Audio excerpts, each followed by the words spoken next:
I know a man, and many years ago, about 10 years ago, I tried to get him to platform because he trained a lot of people in Silicon Valley. He wrote inside his book, that's his workbook. He said, when we started this thing in the 60s and early 70s, investors came to meet us. Think about what they are saying now.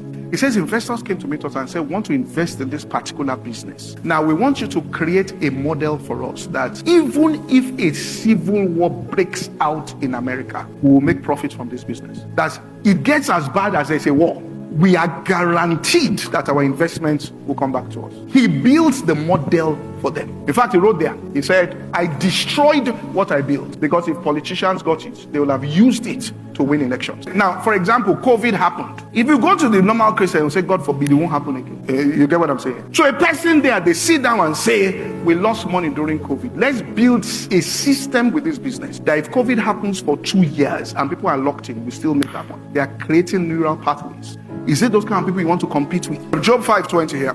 In famine he shall redeem thee from death, in war from the power of the sword. Then verse 22. At destruction and famine thou shalt laugh, neither shalt thou be afraid of this. Now, a human being that goes through the real process and changes into this, do you think they are normal like people?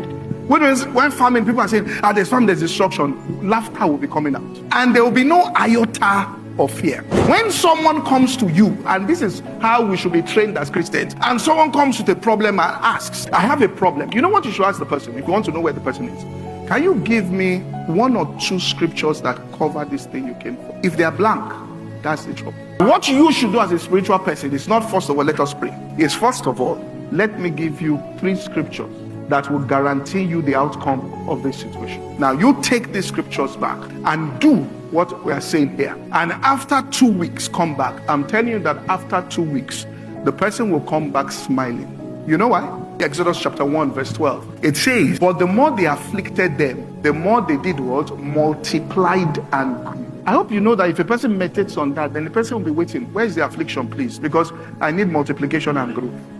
That's when he says, when others say there's a casting down, you will say from your heart, there's a lifting up, because you've meditated on the thing. You will have seen it in nature there. That look, is when the sun comes out, trials and tribulation, you have photosynthesis, growth is catalyzed, and all of that's where the plant really begins to grow. You know that it takes, so when you meet with it, number 1, no evil will touch you. Number 2, you understand that there's going to be growth, so that's the way your own mind is. That's who you are becoming now through that meditation.